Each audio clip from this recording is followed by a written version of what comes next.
Friends, welcome to my channel study of life. कैसे हैं आप लोग? होपफुली ठीक होंगे। So after a long video, तो आज इस वीडियो में हम लोग बात करेंगे रिलेशनशिप की, कैसे एक अच्छी रिलेशनशिप मेंटेन करें विथ योर पार्टनर। तो अगर आप पति हैं तो अपनी पत्नी के साथ, और अगर आप पत्नी हैं तो पति के साथ रिलेशनशिप मेंटेन करने के ये 5 तरीके शायद आप अगर किसी प्रॉब्लम में हैं तो आपको ज़रूर काम आएंगे।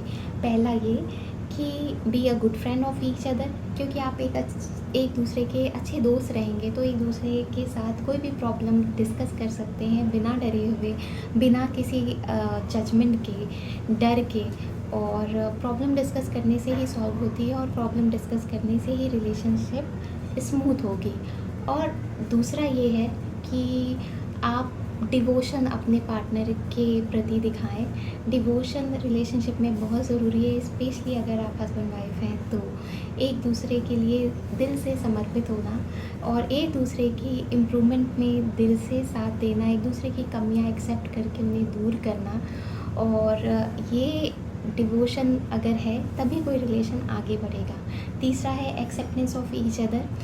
तो एक्सेप्टेंस ऑफ ईच अदर इसलिए ये ज़रूरी है क्योंकि दो अलग अलग इंसान जो अलग अलग तरीके से पले बढ़े हैं एक दूसरे के कांटेक्ट में आते हैं और लाइफ लॉन्ग रिलेशनशिप में बन जाते हैं। लेकिन अगर आप एक्सेप्ट अपने पार्टनर को टोटली नहीं करते हैं तो आप उनकी कमियां निकालते रहेंगे और आपके बीच छोटे छोटे आर्गुमेंट होंगे और फिर से कुछ ना कुछ मिसअंडरस्टैंडिंग होती रहेगी। इसलिए एक दूसरे को अप्रिशिएट करें, एक दूसरे की कमियों को इग्नोर नहीं, लेकिन उस पर टोका टाकी बार बार ना करें, उन्हें धीरे धीरे इम्प्रूव करने की कोशिश करें। जैसे अगर कोई स्मोक करता है तो ये अच्छी बात नहीं है, लेकिन मे बी ये उसकी हैबिट हो सकती है।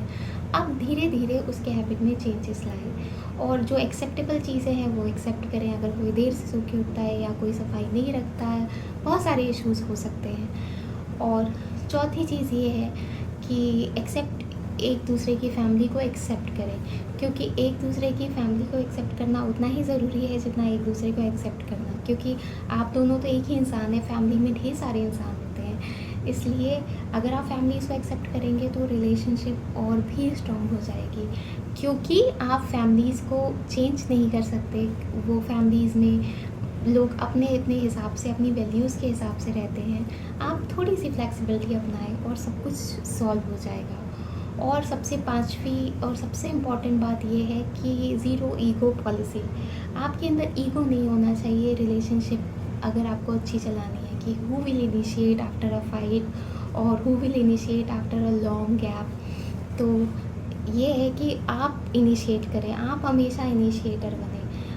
आप अपने हस्बैंड या अपनी वाइफ को वैसे ही ट्रीट करें जैसे आप अपने बच्चे को ट्रीट करते हैं या अपने पेरेंट्स को ट्रीट करते हैं। और जैसे आप उनसे बात करने के लिए किसी टाइम का या उनके इनिशिएशन का वेट नहीं करते, और उसी तरह अपने पार्टनर से भी बिना किसी ईगो के आप हर चीज़ में पहले इनिशिएट करें। और हो सकता है आपका बढ़ाया हुआ एक इनिशिएटिव आपके लाइफ में चल रही डिफ़िकल्टीज़ को बहुत ही आसान कर दे। तो ये थे कुछ टिप्स मेरी तरफ से, होपफुली आपको काम आएंगे। आप रिलेशनशिप के किसी भी स्टेटस में हो और होपफुली आपकी प्रॉब्लम सॉल्व करेंगे। तो आगे इसी तरह के थॉट्स के साथ मिलते रहेंगे। और अगर मेरे थॉट अच्छे लगे हो तो please like, share and subscribe my channel. Thank you.